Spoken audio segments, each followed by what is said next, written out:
Hello friends, कैसे हैं आप सब। आई होप अच्छे होंगे। आज से मैं स्टार्ट कर रहा हूँ एनसीईआरटी हिस्ट्री क्लास 6 के चैप्टर 1 से। ठीक है, तो चलिए देखते हैं इसमें क्या क्या नोट करना है, क्या क्या डिस्कस करना है। तो स्टार्ट करते हैं। और हाँ, आप लोग पेन और कॉपी लेकर बैठ जाइए ताकि आप नोट भी बनाते चले साथ साथ में। ये सभी एग्ज़ाम के लिए इम्पोर्टेंट है, चाहे वो रेलवे हो, एसएससी हो, यूपीएससी हो, स्टेट पीसीएस हो, या जिस भी एग्ज़ाम में हिस्ट्री से क्वेश्चन आते हैं सबके लिए इम्पोर्टेंट है, क्योंकि एनसीईआरटी बेसिक है, इसको क्लियर करना बहुत ज़रूरी है। ठीक है, तो चलते हैं, स्टार्ट करते हैं, देखते हैं क्या है। अध्याय 1 है क्या, कब, कहाँ और कैसे। ठीक है, इसमें दिया गया है रसीदा का सवाल। रसीदा का सवाल है,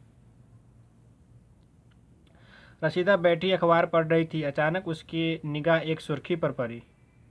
100 साल पहले। वह सोचने लगी कि यह कोई कैसे जान सकता है कि इतने वर्ष पहले क्या हुआ था, कैसा पता लगाए। तो चलिए देखते हैं। यह जानने के लिए कि कल क्या हुआ था, तुम रेडियो सुन सकते हो, टेलीविज़न देख सकते हो या फिर अखबार पढ़ सकते हो। साथ ही यह जानने के लिए कि पिछले साल क्या हुआ था, तुम किसी ऐसे व्यक्ति से बात कर सकते हो जिससे उस समय की स्मृति हो। लेकिन बहुत पहले क्या हुआ था यह कैसे जाना जा सकता है। अतीत के बारे में हम कैसे जान सकते हैं। अतीत के बारे में बहुत कुछ जाना जा सकता है, जैसे लोग क्या खाते थे, कैसे कपड़े पहनते थे, किस तरह के घरों में रहते थे। हम आखेट को, शिकारियों, पशुपालकों, कृषकों, शासकों, व्यापारियों, पुरोहितों, शिल्पकारों, कलाकारों, संगीतकारों या फिर वैज्ञानिकों के जीवन के बारे में जानकारियाँ हासिल कर सकते हैं। यही नहीं, हम यह भी पता कर सकते हैं कि उस समय बच्चे कौन कौन से खेल खेलते थे, कौन सी कहानी सुना करते थे, ठीक है, कौन से नाटक देखा करते थे और कौन कौन से गीत गाते थे। ठीक है फ्रेंड्स, देखते हैं क्या है। लोग कहाँ रहते थे। नर्मदा नदी के किनारे कई लाख वर्ष पहले से लोग इस नदी के तट पर रह रहे हैं। यहाँ रहने वाले आरंभिक लोगों में से कुछ कुशल संग्रह थे जो आसपास के जंगल की विशाल संपदा से परिचित थे। अपने भोजन के लिए वे जड़ों, फलों तथा जंगल के अन्य उत्पादों का यहीं से संग्रह किया करते थे। वे जानवरों का आखेट यानी शिकार भी करते थे। आखेट मतलब शिकार।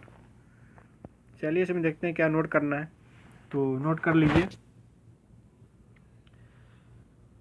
उत्तर पश्चिम की सुलेमान और किर्थर पहाड़ियों पहाड़ियों यहाँ ये ऐड कर लीजिए, पहाड़ियों वाले क्षेत्र में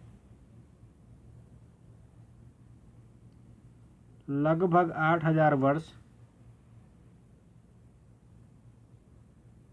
स्त्री पुरुषों ने सबसे पहले गेहूं तथा जौ जैसी फसलों को उपजाना आरंभ किया। ठीक है, उन्होंने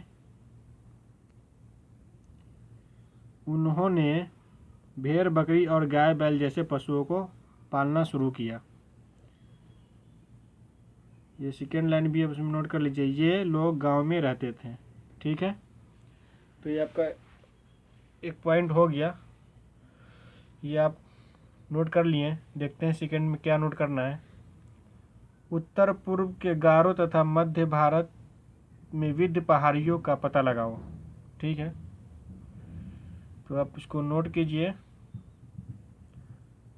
उत्तर पूर्व गारो तथा मध्य भारत में विंध्य पहाड़ियों वाले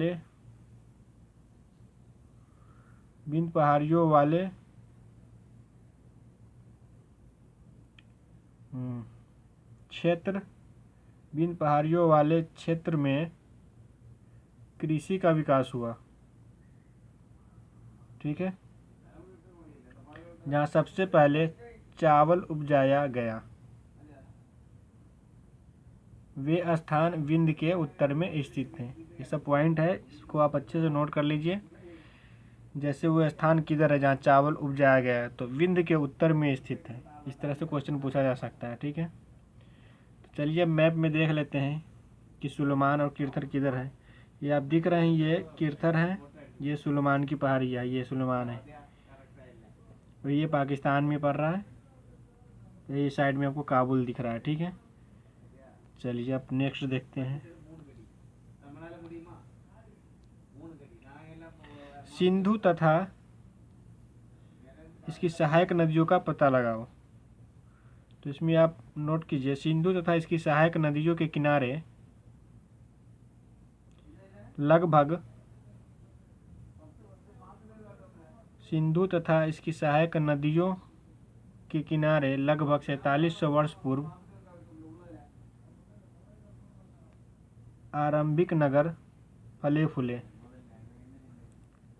आप नोट कर लीजिए, सिंधु तथा इसकी सहायक नदियों के किनारे लगभग 4700 वर्ष पूर्व आरंभिक नगर फले फूले। ठीक है, इसमें लिख लीजिए, गंगा व इसकी सहायक नदियों के किनारे तथा समुद्र तटवर्ती इलाकों में नगरों का विकास लगभग 2500 वर्ष पूर्व हुआ। ठीक है, आप यहाँ सिंधु तथा इसकी सहायक नदियों के किनारे 4700 वर्ष पूर्व में आरंभिक नगर फले फूले। तो वहीं गंगा और उसकी सहायक नदियों के किनारे 2500 वर्ष पूर्व हुआ। ठीक है, इसको आप याद कर लीजिए अच्छे से ध्यान से। गंगा इसकी सहायक नदियों का पता लगाओ। ठीक है, गंगा के दक्षिण में, यहाँ से नोट कीजिए, गंगा के दक्षिण में इन नदियों के आसपास का क्षेत्र प्राचीन काल में मगध, किस नाम से, मगध, जो वर्तमान में बिहार है, नाम से जाना जाता था। ठीक है, इसके शासक बहुत शक्तिशाली थे और उन्होंने एक विशाल राज्य स्थापित किया था। यहाँ तक आप नोट कर लें। ठीक है, फिर नेक्स्ट देखते हैं। नेक्स्ट क्या है, देश के नाम। अपने देश के लिए प्रायः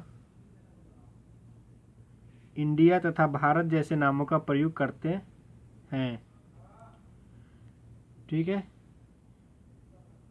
इसमें सब पॉइंट नोट कर लीजिए। इंडिया शब्द इंडस से निकला है, जिसे संस्कृत में सिंधु कहा जाता है। ठीक है, अब थर्ड सब पॉइंट नोट कर लीजिए। यहाँ लगभग 2500 वर्ष पूर्व उत्तर पश्चिम की ओर से आने वाले ईरानियों यूनानियों ने सिंधु को हिंदोस अथवा इंदोस और इस नदी के पूर्व में स्थित भूमि प्रदेश को इंडिया कहा। ठीक है, थर्ड सब पॉइंट आप नोट कीजिए। यहाँ भारत नाम का प्रयोग उत्तर पश्चिम में रहने वाले लोगों के एक समूह के लिए किया जाता था।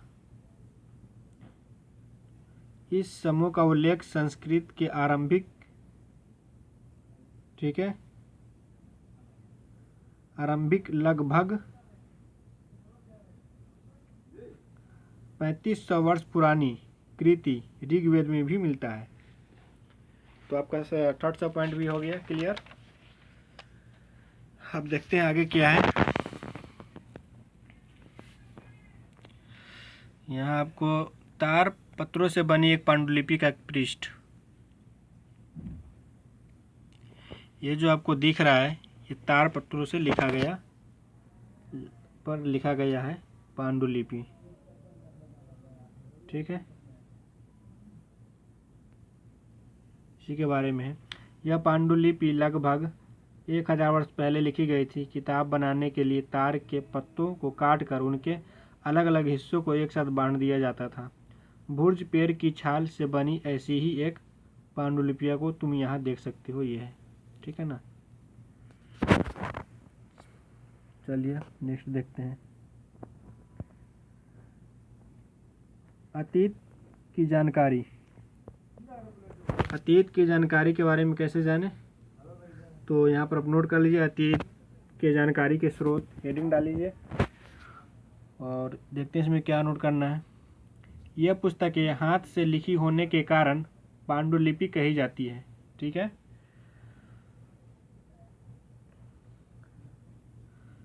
सेकेंड इसमें सब पॉइंट नोट कर लीजिए।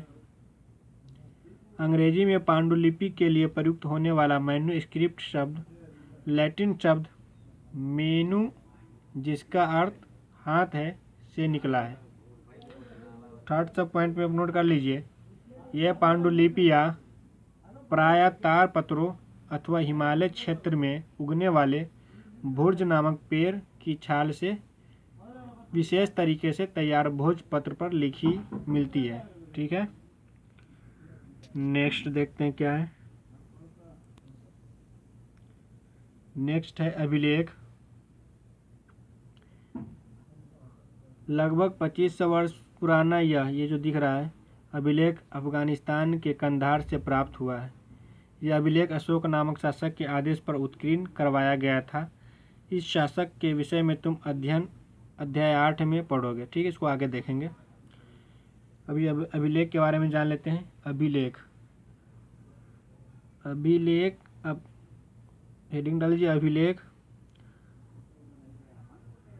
पत्थर अथवा धातु जैसे अपेक्षाकृत कठोर सतहों पर उत्कीर्ण किए गए मिलते हैं।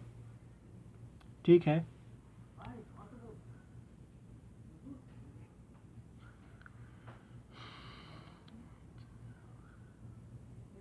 ठीक है।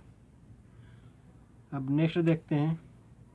इसमें यह शासकों द्वारा जो शासक हुआ करते थे वो उनके आदेश पर प्रशंसा वगैरह जो भी होता था वो लिखा जाता था। नेक्स्ट देखते हैं क्या है।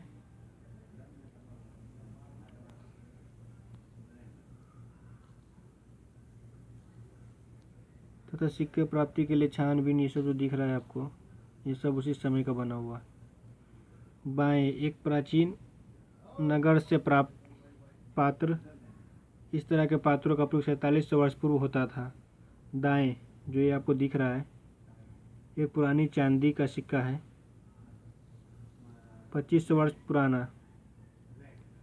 हमारे द्वारा आज प्रयोग में आने वाले सिक्कों में यह सिक्कों कैसा भिन्न है, ये देखिए अब इतनी पुराने ही है।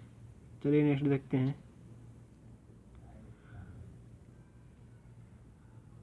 पुरातात्विक साक्ष्य। अब हेडिंग वाली पुरातात्विक साक्ष्य।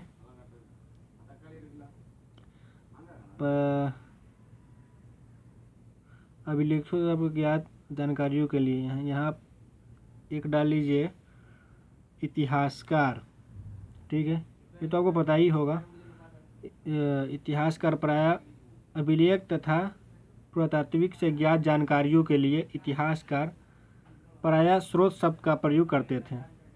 ठीक है, अब यहाँ पर लिख लीजिए अभिलेख तथा पुरातत्व से ज्ञात जानकारियों के लिए इतिहासकार प्रायः स्रोत शब्द का प्रयोग करते हैं। इतिहासकार उन्हें कहते हैं जो अतीत का अध्ययन करते हैं। ठीक है, आप इसको नोट भी कर सकते हैं, समझ लीजिए। नेक्स्ट देखते हैं क्या है। तिथियों का मतलब यहाँ समझिए। अगर कोई तुमसे तिथि के विषय में पूछे तो तुम शायद उस दिन की तारीख, माह, वर्ष जैसे कि 2000 या इसी तरह का कोई और वर्ष बताओगे। वर्ष की यह गणना ईसाई धर्म प्रवर्तक ईसा मसीह के जन्म की तिथि से की जाती है। अतः 2000 वर्ष कहने का तात्पर्य ईसा मसीह के जन्म के 2000 वर्ष के बाद से है। ईसा मसीह के जन्म के पूर्व की सभी तिथियां ईसवी पूर्व यानी ईसा से पहले के रूप में मानी जाती है। इस पुस्तक में हम 2000 वर्ष को अपना आरंभिक बिंदु मानते हुए वर्तमान से पूर्व की तिथियों का उल्लेख करेंगे। ठीक है, इस बुक को अच्छे से पढ़ भी लीजिएगा 1-2 बार। और ये आपका तिथियां हो गया, इतिहास और तिथियां, अंग्रेजी में BC, हिंदी में ईसवी पूर्व, बिफोर क्राइस्ट, ईसा पूर्व, ये सब दिया हुआ है। इसको आप नोट कर लें, अच्छे से समझ लें। ठीक है, वीडियो ज़्यादा बड़ा हो जाएगा इसलिए हम इसको यहीं पे समाप्त करते हैं। मिलते हैं नेक्स्ट वीडियो में। और वीडियो अच्छी लगे तो लाइक कीजिए, कमेंट कीजिए और अपने दोस्तों को शेयर कीजिए। तो थैंक्स फॉर वॉचिंग।